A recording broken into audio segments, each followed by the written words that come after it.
आज पवित्र माघ पूर्णमी आ ये अवसर रे आज मत सौभाग्य प्राप्त है सन्थ कवि भीम भोईंकर समाधि पीठ स्थल को परिदर्शन करिवार। आज मते जोरंदा को एबे जीवापाई सौभाग्य प्राप्त होगा जाऊँगी। एभली एक शुभ अवसर रे आज भारत वर्ष पाई मध्य एक ऐतिहासिक दिन होगापाई जाऊँगी। आज देशर प्रथम अर्थमंत्री माननीय निर्मला सीतारमण जी क्रमागत भाव संसद रे रेकर्ड नवम थर केंद्र बजेट उपस्थापना करिसेंती। एही बजेट एक ऐतिहासिक बजेट एवं यशस्वी प्रधानमंत्री माननीय नरेंद्र मोदी जी परिकल्पित विकसित भारतर स्वप्न को पूरण करने दिगरे यह निश्चित भाव सार्थक हब।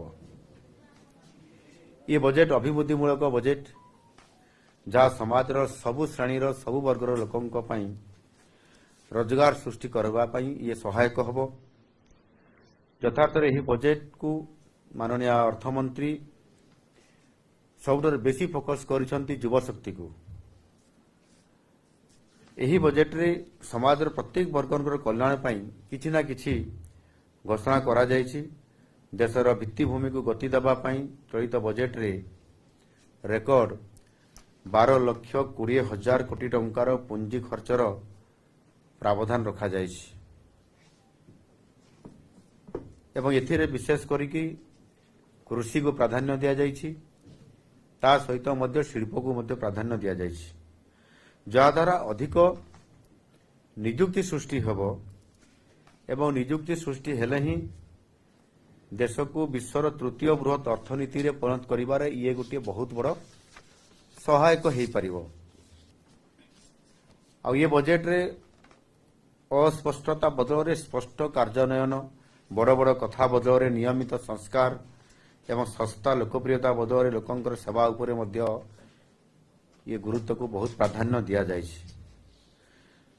युवा वर्गंकर क्षेत्र रे युवा मानकर दक्षता केमती वृद्धि पारिबो, सेमानंको विश्वस्तरीय प्रतियोगिता रे सेमाने योग्यता केमती लाभ करि पारिबे, आत्मविश्वासी हेई पारिबे, देशर विकास प्रति तांकर अवदान केमती भविष्यत रे वृद्धि हेबो।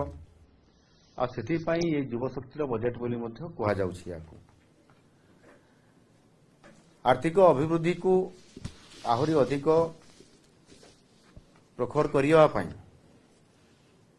याकू शक्तिशाली करिवा पाई माननीय प्रधानमंत्री जी 350 कोटी ढांचागत संस्कार बा रिफॉर्म आनिछंती, जो स्वाधीन भारतर अर्थनैतिक इतिहास रे यह एक विरल अध्याय। यह पूर्व एभली भाव एते संस्कार से आनी नथिले। एनु निश्चित भाव आगामी दिन में ये बजेट आत्म भारत करबा पाई, आत्मनिर्भर भारत हबा पाई एवं ता सहित विकसित भारत हबा पाई ये निश्चित भाव जो रास्ता खुला जायछि से रास्ता रे आउ टिके तेज रे माने अधिक गति रे ये निश्चित भाव हमर अर्थनीति दौड़िबो।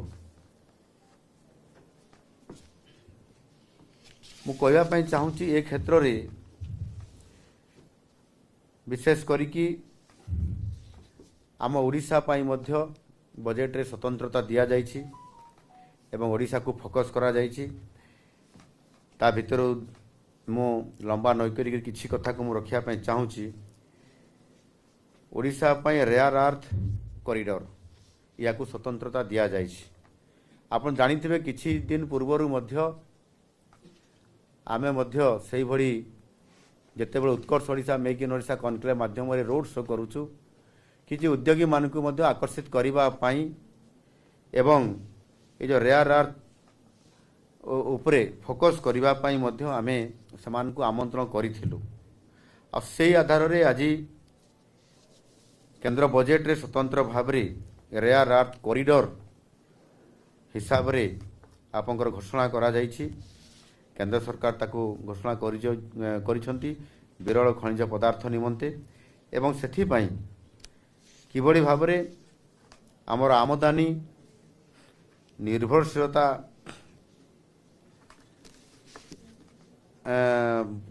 ପାଇବ ଏବଂ ସ୍ଥାନୀୟ ଶିଳ୍ପକୁ ମଧ୍ୟ ପ୍ରୋତ୍ସାହିତ କରିବ। ଏଥିରେ ଇଲେକ୍ଟ୍ରୋନିକ୍ସ ଏବଂ ଅକ୍ଷୟ ଶକ୍ତି ଏହାରି ଉପରେ ଉଚ୍ଚ ବୈଷୟିକ କ୍ଷେତ୍ରକୁ ମଧ୍ୟ ଇଏ ଯେଉଁ ରେୟାର ଆର୍ଥ କରିଡର ହେବା ଦ୍ୱାରା ଓଡ଼ିଶାରେ ସ୍ୱତନ୍ତ୍ରତା ଲାଭ ପାଇବ ଏବଂ ବିଶେଷ କରିକି ଆମ ଓଡ଼ିଶାରେ ଯେଉଁ 575 କିଲୋମିଟର ଯେଉଁ କୋଷ୍ଟ ଲାଇନ୍ ଅଛି ଏବଂ ସେ କୋଷ୍ଟ ଲାଇନ୍ରେ ରେୟାର ଆର୍ଥ ଇଏ ପ୍ରଚୁର ପରିମାଣରେ ମଧ୍ୟ ଇଏ ଅଛି ଆଉ ତାକୁ ଏବେ ଆମେ ତାକୁ ବ୍ୟବହାର କରିବା ପାଇଁ ଯେଉଁ ନିଷ୍ପତ୍ତି ନେଇଛନ୍ତି ସେଥିରେ ନିଶ୍ଚିତ ଭାବରେ ଓଡ଼ିଶା ଲାଭାନ୍ୱିତ ହେବା ସହିତ ମଧ୍ୟ ଭାରତବର୍ଷ ଏଥିରେ ଆତ୍ମନିର୍ଭର ହେବାରେ ବହୁତ ବଡ଼ ପଦକ୍ଷେପ ନେବ। ଏବଂ ଆଉ ଗୋଟିଏ ବଡ଼ କଥା ହେଲା ପୂର୍ବତଟ ବିକାଶ କରିଡର। ଏଥିରେ ପୂର୍ବ ଉପକୂଳରେ ଥିବା ଆମ ପର୍ଯ୍ୟଟନକୁ ଅର୍ଥନୈତିକ ହବ୍ ଏ ଦୁଇଟା କରିବା ପାଇଁ ମଧ୍ୟ ଗୋଟେ ଗୁରୁତ୍ୱ ବଜେଟ୍ରେ ସ୍ୱତନ୍ତ୍ରତା ଦିଆଯାଇଛି। ଉପକୂଳ ଭୌଗୋଳିକ ଏବଂ ଅର୍ଥନୈତିକ ସଂଯୋଗ ହେତୁ ଓଡ଼ିଶା ଲାଭାନ୍ୱିତ ହେବାର ସମ୍ପୂର୍ଣ୍ଣ ଭାବରେ ଭରପୁର ସୁଯୋଗ ରହିଛି। ଏବଂ ଏଇ ଯେଉଁ ପୂର୍ବତର ବିକାଶ କରିଡର ସେଥିରେ 5ଟି ରାଜ୍ୟ ଅଛି, ବିହାର, ଝାଡ଼ଖଣ୍ଡ, ପଶ୍ଚିମବଙ୍ଗ, ଓଡ଼ିଶା ଏବଂ ଆନ୍ଧ୍ରପ୍ରଦେଶ। ଏ 5ଟିର ପର୍ଯ୍ୟଟନସ୍ଥଳୀ ସୃଷ୍ଟି କରାଯିବା ସହିତ ମଧ୍ୟ ସ୍ୱତନ୍ତ୍ରତା ଭାବରେ ଫୋକସ୍ କରାଯାଇଛି ଏବଂ ତାହାର କେନ୍ଦ୍ରବିନ୍ଦୁ ମଧ୍ୟ ହେଉଛି ଓଡ଼ିଶା। ଏବଂ ଏହାର ପରିବହନ ପାଇଁ ଆନୁଷଙ୍ଗିକ ବ୍ୟବସ୍ଥା ପାଇଁ ସ୍ୱତନ୍ତ୍ରତା ଦେବା ପାଇଁ 4000 ଇ ବସ୍ର ମଧ୍ୟ ଯୋଗାଇ ଦେବା ପାଇଁ ଏଥିରେ ବଜେଟ୍ରେ ସ୍ୱତନ୍ତ୍ରତା ଦିଆଯାଇଛି। ଆସନ୍ତା 5 ବର୍ଷ ମଧ୍ୟରେ 20ଟି ନୂତନ ଜାତୀୟ ଜଳପଥ କାର୍ଯ୍ୟକ୍ରମ ହେବ। ଏହି ପଦକ୍ଷେପର ଏକ ଅଂଶ ସ୍ୱରୂପ ଭାବରେ NW5 ପ୍ରଥମ ପର୍ଯ୍ୟାୟରେ ଏହା କାର୍ଯ୍ୟକାରୀ ହେବ। NW5 ଖଣିଜ ସମୃଦ୍ଧ ଅଞ୍ଚଳକୁ ପ୍ରାଧାନ୍ୟ ଦିଆଯାଇଛି। ଆଉ ଯେହେତୁ ଖଣିଜ ସମ୍ପଦ ଅଞ୍ଚଳ ତା ଭିତରେ ଓଡ଼ିଶା ଆସୁଛି ଆଉ ସେଥିପାଇଁ ସ୍ୱତନ୍ତ୍ର ଭାବରେ ଓଡ଼ିଶାକୁ ପ୍ରାଥମିକତା ଦିଆଯାଇଛି। ଏଥିରେ ବିଶେଷ କରିକି ତାଳଚେର ଏବଂ ଅନୁଗୁଳ ଅଞ୍ଚଳକୁ ଓଡ଼ିଶାର ପାରାଦୀପ ଏବଂ ଧାମରା ଭଳି ପ୍ରମୁଖ ଶିଳ୍ପ ଏବଂ ବନ୍ଦର ହବ୍ ସହିତ ସଂଯୋଗ କରିବା ପାଇଁ ଜଳପଥରେ ତାର ଟ୍ରାନ୍ସପୋର୍ଟିଂ କରିବା ପାଇଁ, ଯାହା ଦକ୍ଷ ଏବଂ ସୁଲଭ ମାଲ ପରିବହନରେ ସହାୟକ ହେବ। ଆପଣଙ୍କର ପ୍ରଦୂଷଣକୁ ମଧ୍ୟ ରୋକାଯାଇପାରିବ। ରେଳ ଏବଂ ସଡ଼କ ନେଟୱାର୍କ ଉପରେ ମଧ୍ୟ ଯେଉଁ ଆମର ଗୋଟେ ଲଜିଷ୍ଟିକ୍ର ବହୁତ ବଡ଼ ଗୋଟେ ଚାପ ରହୁଛି ତାକୁ ମଧ୍ୟ ଇଏ ହ୍ରାସ କରିବାରେ ବଡ଼ ପ୍ରମୁଖ ଭୂମିକା ନେବ। ଏହି ପଦକ୍ଷେପର ଉଦ୍ଦେଶ୍ୟ ହେଉଛି ସ୍ଥାୟୀ ଆଭ୍ୟନ୍ତରୀଣ ଜଳ ପରିବହନକୁ ସମୃଦ୍ଧ କରିବା, ବହୁଳ ଦ୍ରବ୍ୟ ଯେଉଁଟା ଖଣିଜ ଏବଂ ଶିଳ୍ପ ସାମଗ୍ରୀ ପରି ପାଇଁ ସୁଯୋଗ ବୃଦ୍ଧି କରିବା ଏବଂ ପୂର୍ବ ଉପକୂଳରେ ଏକ ଲଜିଷ୍ଟିକ୍ ଏବଂ ଶିଳ୍ପ ହବ୍ ଭାବରେ ଓଡ଼ିଶାର ଭୂମିକାକୁ ମଧ୍ୟ ମଜବୁତ କରିବା। ଏକ ନୂତନ ପଦକ୍ଷେପ ଭାବରେ ସହର ଅର୍ଥନୈତିକ ଅଞ୍ଚଳ ସିଟି ଇକୋନୋମିକ୍ ରିଜିଅନ୍ସ ସହରୀ ପରିଚାଳିତ ଅର୍ଥନୈତିକ ଅଭିବୃଦ୍ଧି ସୁନିଶ୍ଚିତ ହେବ। ସେଥିପାଇଁ ଆପଣ ଦେଖିଥିବେ ମଧ୍ୟ ଆମ ସରକାର ଓଡ଼ିଶାରେ ଆସିଲା ପରେ ଆମେ ସହରାଞ୍ଚଳକୁ ଗୁରୁତ୍ୱ ଦେଉଛୁ ଏବଂ ସହରାଞ୍ଚଳକୁ ମାନ୍ୟତା ଦେବା ଏବଂ ସେଥିରେ ଏକ ଇକୋନୋମିକ୍ ରିଜିଅନ୍ କରିବା ଅର୍ଥ ହେଉଛି ସିଟି ଇକୋନୋମିକ୍ ରିଜିଅନ୍ କରିବା ଅର୍ଥ ହେଉଛି ଯେ ସେଠି ଅର୍ଥନୈତିକ ଅଭିବୃଦ୍ଧି କରିବା ପାଇଁ ଏକ ସ୍ୱତନ୍ତ୍ରତା ଭାବରେ ତାକୁ ତିଆରି କରାଯିବ, ଅର୍ଥନୈତିକ କରିଡର କରାଯିବ। ସେଥିରେ ବିଭିନ୍ନ ପ୍ରତିଷ୍ଠାନ, ବିଭିନ୍ନ ଅନୁଷ୍ଠାନ, ବିଭିନ୍ନ ପ୍ରୋଜେକ୍ଟ, ବିଭିନ୍ନ ଶିଳ୍ପ ଏବଂ ଲୋକଙ୍କର ଆମ୍ୟୁନିଟିଜକୁ ଆଧାର କରିକି କରାଯିବ, ଯେଉଁଥିରେ କି ଅଧିକ ଲୋକ ନିୟୋଜିତ ହେବେ, କାମ କରିବେ, ଲୋକଙ୍କର ରୋଜଗାର ବଢ଼ିବ ଏବଂ ଏଥିରେ ଆଞ୍ଚଳିକ ସହରାଞ୍ଚଳର କ୍ଲଷ୍ଟର ଗୁଡ଼ିକ ଅଟୋମେଟିକାଲି ଇଏ ଲାଭ ହେବେ। ଏବଂ ସେଥିପାଇଁ ଆମେ ମଧ୍ୟ ଉତ୍କର୍ଷ ଓଡ଼ିଶାରେ ମଧ୍ୟ ଯେମିତି ଫୋକସ୍ କରୁଛୁ ଯେ ସବୁ ଜିଲ୍ଲାରେ ଶିଳ୍ପ ହେବ, ଶିଳ୍ପର ଗୋଟେ ହବ୍ କରାଯିବ, ଆପଣଙ୍କର ଟେକ୍ସଟାଇଲ୍ ପାର୍କ କରାଯିବ, ଆପଣଙ୍କର ଷ୍ଟିଲ୍ର ପାର୍କ କରାଯିବ, ଅନେକ ପ୍ରଡ଼କ୍ଟର ବି ମଧ୍ୟ ପାର୍କ କରାଯିବ। ଏହାକୁ ଆଧାର କରିକି ଯାହା କେନ୍ଦ୍ର ସରକାର ବଜେଟ୍ରେ ସ୍ୱତନ୍ତ୍ର ସ୍ଥାନ ଦେଇଛନ୍ତି ସିଟି ଇକୋନୋମିକ୍ ରିଜିଅନ୍ସ, ଏହା ଆସନ୍ତା 5 ବର୍ଷ ମଧ୍ୟରେ ଆପଣଙ୍କର 5000 କୋଟି ଟଙ୍କାର ଆବଣ୍ଟନ ମାନେ CR ପିଛା ଗୋଟାଏ ସିଟି ପିଛା ଆପଣଙ୍କର ସିଟି ଇକୋନୋମିକ୍ ରିଜିଅନ୍ସ ପ୍ରତି 5,000 କୋଟି ଟଙ୍କା ଆବଣ୍ଟନ ପ୍ରସ୍ତାବ ଦିଆଯାଇଛି। ତାର ଭିତ୍ତିଭୂମି ସହିତ ସର୍ଭିସ୍ ପୁଞ୍ଜି ବିନିଯୋଗ କିଭଳି ଭାବରେ ସେ ସହରକୁ ଉନ୍ନତି ଆଣିବ, ଅଧିକ ଲୋକ ରୋଜଗାର ପାଇବେ ଏବଂ ରୋଜଗାର କଲେ ଅର୍ଥନୈତିକ ଅଭିବୃଦ୍ଧି ବଢ଼ିବ, ୟାକୁ ଆଧାର କରିକି ଯେଉଁ କରାଯାଇଛି। ଏବଂ କିଛି ଦିନ ପୂର୍ବରୁ ଆମ ଓଡ଼ିଶା ସରକାର ମଧ୍ୟ ଘୋଷଣା କରିଥିଲେ କଟକ, ଭୁବନେଶ୍ୱର, କଟକ, ପାରାଦୀପ, ପୁରୀ ଏହି ସହରାଞ୍ଚଳକୁ ନେଇକରି ଗୋଟେ କରିଡର ପାଇଁ ମଧ୍ୟ ଆମେ ଘୋଷଣା କରିଛୁ। ଏହା ଆମ ପାଇଁ ବରଦାନ ସଦୃଶ୍ୟ ହେଲା ଓଡ଼ିଶା ପାଇଁ ଏବଂ ଏଥିରେ ସ୍ୱତନ୍ତ୍ର ଭାବେ ଆମେ ଗୋଟେ ବଡ଼ ଅର୍ଥନୈତିକ କରିଡର ମଧ୍ୟ ପାଇବା ପାଇଁ ଯାଉଛନ୍ତି। ବନ୍ୟଜନ୍ତୁ, ପର୍ଯ୍ୟଟନ ଏବଂ ପରିବେଶ ସୁରକ୍ଷାକୁ ପ୍ରୋତ୍ସାହିତ କରିବା ପାଇଁ ଓଡ଼ିଶା, କର୍ଣ୍ଣାଟକ ଏବଂ କେରଳ ସମେତ ରାଜ୍ୟର ପ୍ରମୁଖ କଇଁଛ ବର୍ଷା ବାନ୍ଧିବା ସ୍ଥଳ ନିକଟରେ କଇଁଛ ଟ୍ରେଲ୍, ଟର୍ଟିଲ୍ ଟ୍ରେଲ୍ସ ବିକଶିତ କରାଯିବା ପାଇଁ କେନ୍ଦ୍ର ବଜେଟରେ ସ୍ୱତନ୍ତ୍ର ଭାବରେ ସ୍ଥାନ ଦିଆଯାଇଛି। ଏଥିରେ ପ୍ରକୃତି ଭିତ୍ତିକ ପର୍ଯ୍ୟଟନ ଯୋଜନା, ପରିବେଶ ଅନୁକୂଳ ପର୍ଯ୍ୟଟନ ଭିତ୍ତିଭୂମି ଉପରେ ମଧ୍ୟ କେନ୍ଦ୍ରିତ କରାଯାଇଛି, ଯେଉଁଥିରେ କି ଆପଣଙ୍କର ଧାମରାରୁ ଆପଣଙ୍କର ଗୋପାଳପୁର ପର୍ଯ୍ୟନ୍ତ ଯେଉଁଠି ଆପଣଙ୍କର ଆମର କଇଁଛମାନଙ୍କର ଅଣ୍ଡା ଦେବା ଏବଂ ସେମାନେ ପ୍ରତିବର୍ଷରେ ଆସନ୍ତି ଗୋପାଳପୁରରେ ଆପଣଙ୍କର ଭିତରକନିକା ଅଞ୍ଚଳରେ। ଏ ଅଞ୍ଚଳକୁ ସମ୍ପୂର୍ଣ୍ଣ ଭାବରେ ଏକ ପରିବେଶ ଅନୁକୂଳ ପର୍ଯ୍ୟଟନ ଭିତ୍ତିଭୂମି କରିବା ପାଇଁ କେନ୍ଦ୍ରର ଫୋକସ୍ ସ୍ୱତନ୍ତ୍ର ଭାବରେ ଦିଆଯାଇଛି। ବିକଶିତ ଭାରତର ଆବଶ୍ୟକତାକୁ ଲକ୍ଷ୍ୟ ରଖି ମହାତ୍ମା ଗାନ୍ଧୀ ଜାତୀୟ ଗ୍ରାମୀଣ ନିଶ୍ଚିତ କର୍ମ ନିଯୁକ୍ତି ଯୋଜନା MGNREGA ର ଗୋଟେ ବହୁତ ବଡ଼ ପରିବର୍ତ୍ତନ ଆସିଛି। କିଛି ଦିନ ପୂର୍ବରୁ ଏକଥା ଆପଣମାନେ ଜାଣିଛନ୍ତି। ଆଉ ସେଥିପାଇଁ ନୂତନ ଯୋଜନା ବିକଶିତ ଭାରତ, ରୋଜଗାର ଗ୍ୟାରେଣ୍ଟି ଓ ଆଜୀବିକ ଗ୍ରାମୀଣ VBG ରାମଜି ଏହି ସ୍କିମ୍ ଅଧୀନରେ ପ୍ରତି ଗ୍ରାମୀଣ ପରିବାର ପିଛା ଯେଉଁ 125 ଦିନର ରୋଜଗାର ବୈଧାନିକ ଗ୍ୟାରେଣ୍ଟି ପ୍ରଦାନ କରାଯାଇଛି ଆଉ 100 ଦିନ ତୁଳନାରେ 125 ଦିନର କାର୍ଯ୍ୟ ଦେବାର ବ୍ୟବସ୍ଥା କରାଯାଇଛି। ଏଥିରେ 2026-27 ଆର୍ଥିକ ବର୍ଷ ପାଇଁ ମୋଟ 1,51,000 କୋଟି ଟଙ୍କାର ଯେଉଁ ଆବଶ୍ୟକତା ପଡ଼ୁଛି ବଜେଟରେ, ସେଥିରେ କେନ୍ଦ୍ର ସରକାରଙ୍କର ଅଂଶ ମଧ୍ୟ 95,692 କୋଟି ଟଙ୍କାର ପ୍ରାବଧାନ ରଖାଯାଇଛି ଏବଂ ସେହି ଅନୁସାରେ ଏହାକୁ 60-40 ରେସିଓରେ କାର୍ଯ୍ୟକ୍ରମର ଯୋଜନା ଭିତରେ ଇଏ ନିଶ୍ଚିତ ଭାବରେ ସ୍ୱତନ୍ତ୍ର ଭାବରେ ଇଏ ଗୋଟିଏ ଠୋସ୍ କାର୍ଯ୍ୟକ୍ରମ ଭିତରେ ହେବ, ଯେଉଁଥିରେ କି ଲୋକଙ୍କର ରୋଜଗାର ବଢ଼ିବା ସହିତ ଭିତ୍ତିଭୂମି ପ୍ରତିଷ୍ଠା ହେବାରେ ବହୁତ ବଡ଼ ସହାୟତା ହେବ। ଆଗରୁ 30,000 ଟଙ୍କା ଖର୍ଚ୍ଚ କରାଯାଉଥିଲା, କେନ୍ଦ୍ର ସରକାର କରୁଥିଲେ। ଆମ ସରକାର ଏବେ ଆସିଲା ପରେ ଏବଂ ଏଇ ଯେଉଁ ନୂଆ VBG ରାମଜି ଏ ସ୍କିମ୍ ଆଣିଲା ପରେ 30,000 କୋଟିକୁ ବୃଦ୍ଧି କରିକରି 95,692 କୋଟି ଟଙ୍କା ୟାର ପ୍ରାବଧାନ ରଖାଯାଇଛି ଏବଂ ତାହା ସହିତ ମଧ୍ୟ ରାଜ୍ୟ ସରକାରର ବଜେଟରେ ମଧ୍ୟ ତାଙ୍କ ସେୟାର ମଧ୍ୟ ରଖାଯାଇଛି। ଓଡ଼ିଶା ଭଳି ଉପକୂଳବର୍ତ୍ତୀ ରାଜ୍ୟମାନଙ୍କର କୃଷକମାନଙ୍କର ଆୟ, ଉତ୍ପାଦକତା ଏବଂ ଗ୍ରାମୀଣ ନିଯୁକ୍ତି ବୃଦ୍ଧି ପାଇଁ ଉଚ୍ଚ ମୂଲ୍ୟର କୃଷିର ଅଂଶ ଭାବରେ ନଡ଼ିଆ, କାଜୁ, ଚନ୍ଦନ ପାଇଁ ଯୋଜନା ସହାୟକ ମଧ୍ୟ ଇଏ କରାଯାଇଛି।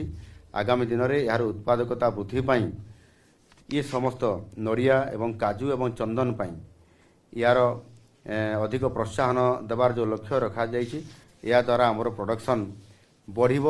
ପ୍ରଡକ୍ସନ୍ ବଢ଼ିଲେ ସେହି ଅନୁସାରେ ନିଶ୍ଚିତ ଭାବରେ ଏଥିରେ ଯେଉଁମାନେ ନିୟୋଜିତ ହୋଇଥିବେ, ଯେଉଁମାନେ ଏ କାର୍ଯ୍ୟ କରୁଥିବେ, ଯେଉଁ ଚାଷୀମାନେ, ସେମାନେ ନିଶ୍ଚିତ ଭାବରେ ଏଥିରେ ସମ୍ପୂର୍ଣ୍ଣ ଭାବରେ ଉପକୃତ ହେବା ସହିତ ଆତ୍ମନିର୍ଭର ହେବା କ୍ଷେତ୍ରରେ ଇଏ ଗୋଟିଏ ବହୁତ ବଡ଼ ଗୁରୁତ୍ୱ ଭୂମିକା ନିର୍ଭର କରିବ। ବିଶେଷ କରିକି ଆପଣଙ୍କର ଉତ୍ପାଦନ ଏବଂ ପ୍ରକ୍ରିୟାକରଣ ଇକୋସିଷ୍ଟମକୁ ମଜବୁତ କରିବା ପାଇଁ ଏସବୁ କରାଯାଇଛି। ଏଣୁ ଆଗାମୀ ଦିନରେ ନିଶ୍ଚିତ ଭାବରେ ଏହା ଅର୍ଥନୈତିକ ଅଭିବୃଦ୍ଧି ସହିତ ରୋଜଗାର ସୃଷ୍ଟି କରିବାରେ ବହୁତ ବଡ଼ ଭୂମିକା ଇଏ ନିର୍ବାହ ନିଶ୍ଚିତ ଭାବରେ କରିବ। ସେହିଭଳି ଭାବରେ ଯଦି ଆମେ ଦେଖିବା ତାହେଲେ ଏଥିରେ ଅନେକ କ୍ଷେତ୍ରରେ ଗୁରୁତ୍ୱପୂର୍ଣ୍ଣ ପଦକ୍ଷେପ ନେଇଛନ୍ତି ଏବଂ GSTକୁ ଆହୁରି ତାକୁ ରିଫର୍ମ କରିବା ପାଇଁ ନିଷ୍ପତ୍ତି ନେଇଛନ୍ତି।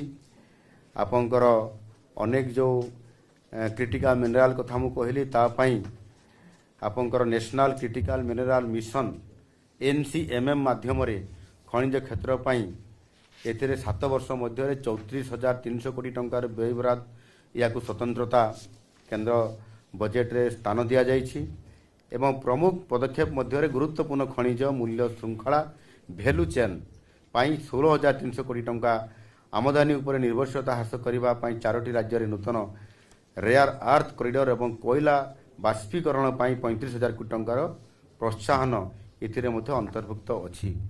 एथिरे मु गोटे कथा कहवाई भी चाहूँगी आमे मध्य प्रथम थर कर भारत वर्ष रे ओडिशा जो उत्कर्ष ओडिशा माध्यम आमे जो आमर वेदांत कंपनी अच्छी तांको माध्यम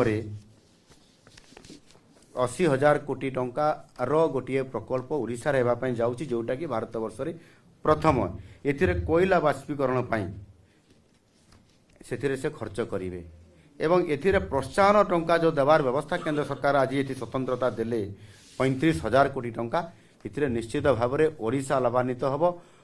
ये जो प्रोत्साहन राशि इनसेंटिव या केंद्र सरकार भी जोगई देवे राज्य सरकार की जोगई देवे जहाँ फल कि प्रदूषण मुक्त आपंकर कोयला बाष्पीकरण कार्यक्रम रे जो चेंज हम ता निश्चित भाव में आपंकर बड़ गुरुत्वपूर्ण भूमिका निभाउछि।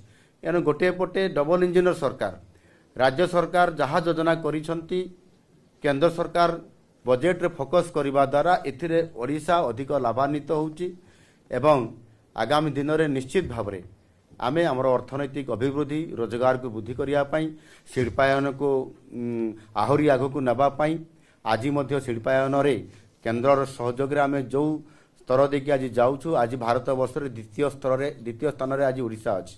आगामी दिन में आमर रोड शो को आहुरी आम शक्तिशाली करने द्वारा एवं आज ये बजेट जेभली भाव में आज अनेक क्षेत्र में आपंकर कृषि उपरे जल जीवन मिशन उपरे विकसित भारत रोजगार ग्यारंटी उपरे आपंकर समग्र शिक्षा उपरे आपंकर MGNRGA उपरे PMAY उपरे PMAY ग्रामीण जातीय स्वास्थ्य मिशन जातीय ग्रामीण जीविका मिशन एवं से भली भाव में आपंकर या अधिक चाषी मान को शक्तिशाली करने PM किसान एवं प्रधानमंत्री गरीब कल्याण अन्न योजना को पुणी अभिवृद्धि करवा एथिरे 2,27,429 कोटी टंका PM सूर्य घर उपरे 22,000 कोटी टंका प्रधानमंत्री विकसित भारत रोजगार योजना उपरे 20,083 कोटी टंका एभली भाव में जो योजना गुड़िक रखा जाइछि ताहा ओडिशा उपरे निश्चित भाव में ये सहयोग हम एवं ये बजेट रे अभिवृद्धि बढ़िया सहित लोगों को रोजगार करिवो एवं विकसित भारत आड़ को जो आम योजना करछंती से आड़ को ये बहुत